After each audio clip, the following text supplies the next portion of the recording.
Saudara harus mengerti bahwa kemiskinan itu terjadi karena pemimpin-pemimpin yang tidak pandai, pemimpin-pemimpin tidak handal, pemimpin-pemimpin tidak kuat, pemimpin-pemimpin tidak mampu menghadapi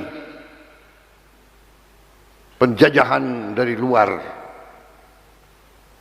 Karena pemimpin tidak pandai, karena pemimpin tidak handal, karena pemimpin tidak faham bagaimana menjalankan negara dengan sebaik-baiknya, maka bangsa-bangsa asing bisa menguasai Nusantara yang begini luas.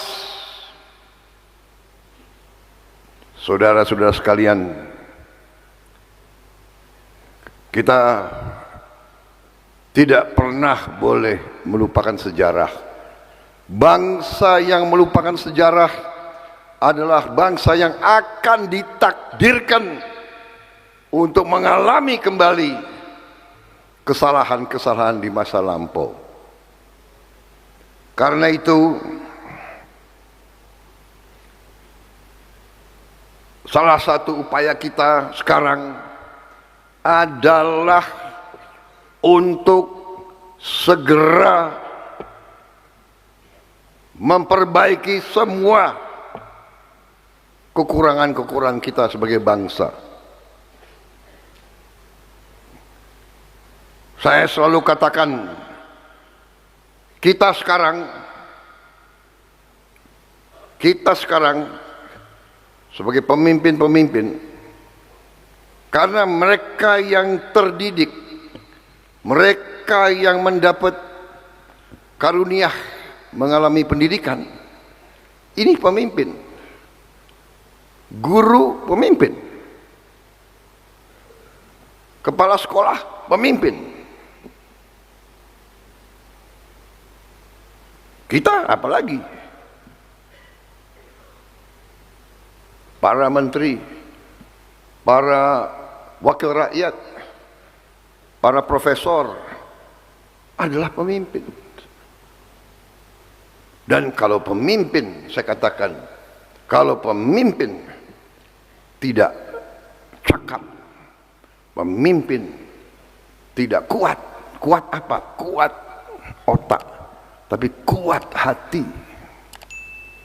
kuat iman, kuat semangat. Karena itu sekarang kita dalam keadaan, dalam upaya besar bersama-sama semua elemen, semua kekuatan bangsa ini harus bersatu. Semua pemimpin harus kerjasama. Tidak boleh diadu domba lagi. Tidak boleh menjadi pemimpin yang berhati kecil, yang berhati kerdil. Kita bersatu untuk kita bersama-sama menjaga dan mengelola kekayaan kita, sehingga kita perbaiki kelemahan-kelemahan kita perbaiki kekurangan-kekurangan kita mengatasi penyakit-penyakit masyarakat, penyakit-penyakit yang ada di tubuh kita, supaya kita kembali dan kita menjadi negara yang berhasil. Negara itu banyak, 200 lebih negara di dunia ini, dan negara itu tergolong dalam beberapa golongan. Ada negara yang sukses, berhasil, ada negara yang biasa-biasa, dan ada negara yang gagal. Kita tidak boleh jadi negara gagal. Kita harus menjadi negara yang berhasil. Negara yang sungguh-sungguh merdeka.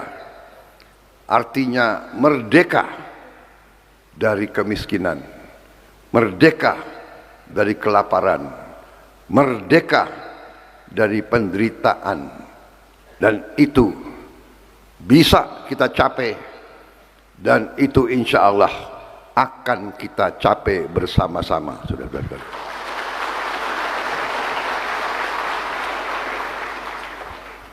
Upaya kita sekarang adalah upaya yang bercita-cita tinggi, bersasaran besar. Saudara-saudara sekalian, kita tidak boleh berpikir kecil karena bangsa kita besar. Jadi saudara-saudara, sekolah rakyat ini adalah bagian dari usaha besar kita. Kita harus mengurus dan menguasai semua kekayaan kita. Kekayaan kita sangat besar.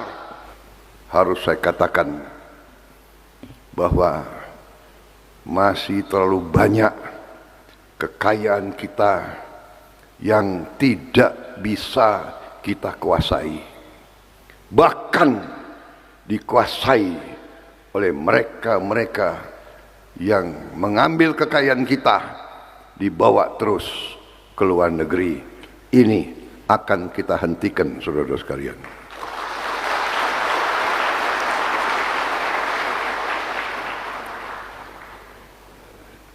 Dalam beberapa langkah strategis yang kita akan ambil, di antaranya adalah pendidikan.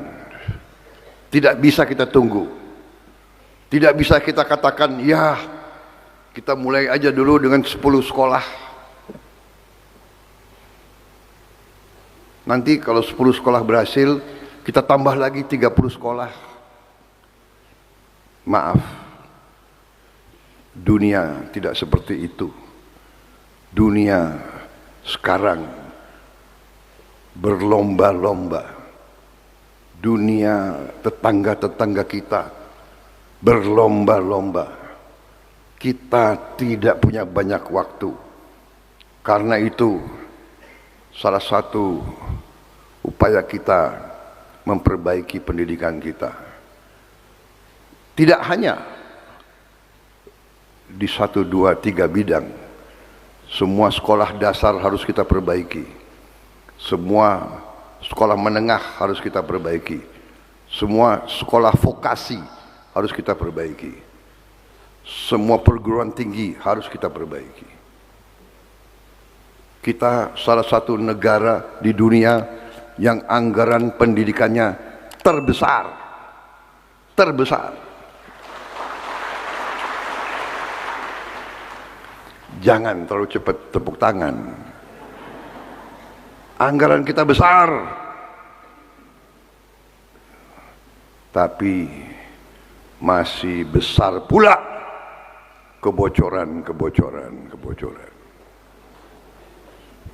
Saudara-saudara di daerah-daerah lebih tahu masalah ini daripada kami di Jakarta.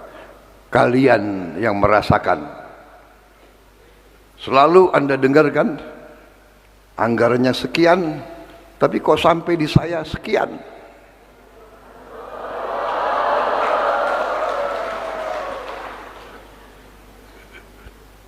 Hangusnya di mana?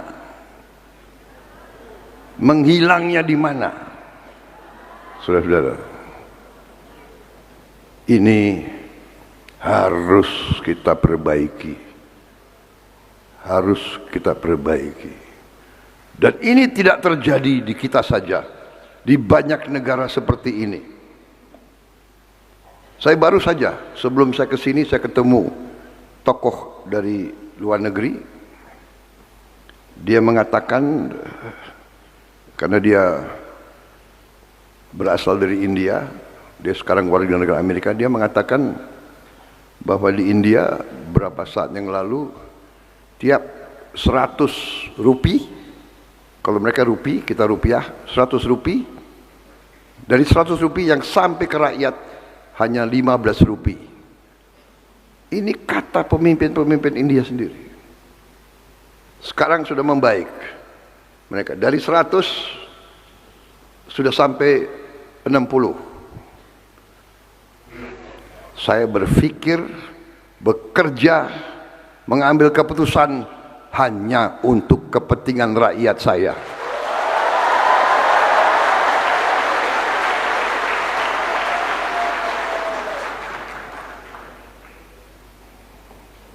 Saya kira saya bersama rekan-rekan saya, menteri-menteri saya, panglima-panglima saya kira kita sudah wakafkan jiwa dan raga kita untuk rakyat Indonesia.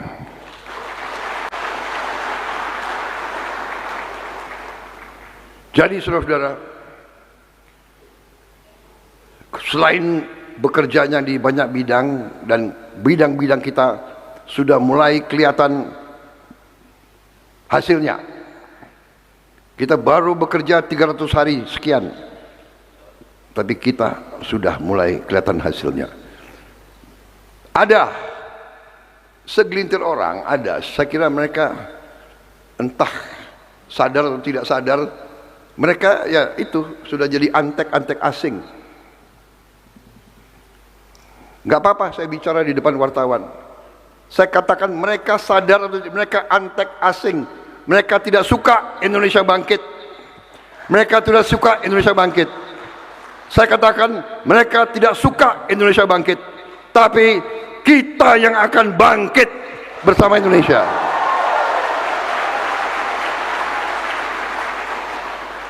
Biar anjing menggonggong, kafilah tetap akan terus. Kita berada di atas jalan yang benar. Percaya sama saya. Kita berada di atas jalan yang benar. Kita akan menuju kebangkitan bangsa Indonesia, karena kita akan kuasai kembali kekayaan bangsa Indonesia untuk rakyat Indonesia. Tapi saudara-saudara, kalau kita sudah kuasai kekayaan kita perlu tenaga-tenaga, awak-awak, anak-anak muda yang bisa mengelola kekayaan itu. Kita sudah kuasai, kita tidak ngerti gimana menjalankan itu. Karena itu pendidikan sangat-sangat penting. Karena itu walaupun kita sudah anggarkan pendidikan terbesar, kita harus sekarang menjaga anggaran itu tidak boleh bocor. Kalau bisa 100 rupiah sampai ke rakyat. Ini sangat penting. Karena itu saya ucapkan terima kasih. Saya mengerti bagaimana sulitnya merencanakan sesuatu yang baru. Anda harus merencanakan, Anda harus cari tanah, Anda harus cari sekolahnya, gedungnya, Anda apalagi harus cari guru-gurunya, kepala sekolahnya. Ini bukan pekerjaan yang gampang, saya paham itu. Karena itu saya katakan jangan dipaksa. Tidak Pak, bulan Juli adalah buka tahun pendidikan yang baru. Tapi kalau tidak salah saya kata, sudah. Kalau perlu semua siap tahun pendidikan 2026. Benar? Hitungan saya mencari tanah ini baru siap kurang lebih Oktober November. Buka saja dulu, nanti resminya Juli tahun 2026. Tapi inilah Kabinet Merah Putih ini rupanya begitu dapat tugas kerja keras, saling membantu supaya bisa berdiri 165 sekolah rakyat. Kita harapkan tahun depan 200 sekolah. Kita bertekad merubah nasib saudara-saudara kita yang masih belum kuat ekonominya, dan kita bekerja keras untuk menghilangkan kemiskinan absolut dari bumi Republik Indonesia.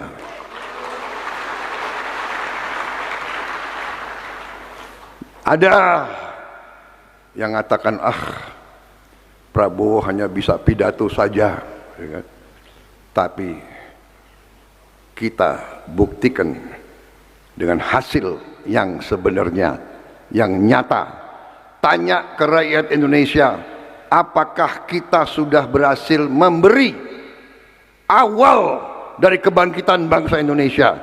Ini bukan tujuan kita, ini baru awal dari perjuangan kita yang merupakan diteruskan upaya presiden-presiden dan pemerintah sebelum kita. Tidak bisa kita bangun begitu saja. Kita bangun atas perjuangan mereka yang sebelum kita. Tapi kita buktikan yang tidak pernah diduga. Hari ini 100 sekolah sudah berdiri, sudah beroperasi, sudah kelihatan gagah-gagah semua ini.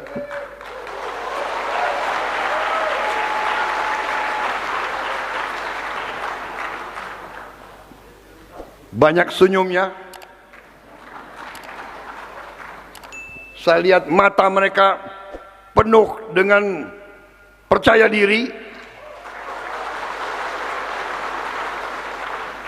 Saya terima kasih. Dan tadi saya besar hati testimoni dari beberapa siswa yang masuk program ini. Seleksi kalian, guru-guru ini terus dibimbing, dibina. Para kepala sekolah, Anda memiliki tugas yang sangat mulia. Anda sedang menyiapkan tunas-tunas bangsa. Anda sedang dalam rangka kita memutus rantai kemiskinan, saudara sekalian. Mereka ini anak-anak yang kau didik, nanti mereka akan kembali ke orang tua mereka, dan merekalah yang akan mengangkat orang tua mereka keluar dari kemiskinan, saudara-saudara. Saya semangat karena saya lihat kalian semangat. Kalau kalian semangat, saya lebih semangat. Bersama-sama kita bangun Indonesia yang kita cintai ini, saudara. Seluruh rakyat harus menikmati kemerdekaan. Tidak segelintir orang saja, saudara-saudara sekalian. Tidak segelintir orang, seluruh rakyat Indonesia harus menikmati kekayaan dan kesejahteraan bangsa Indonesia.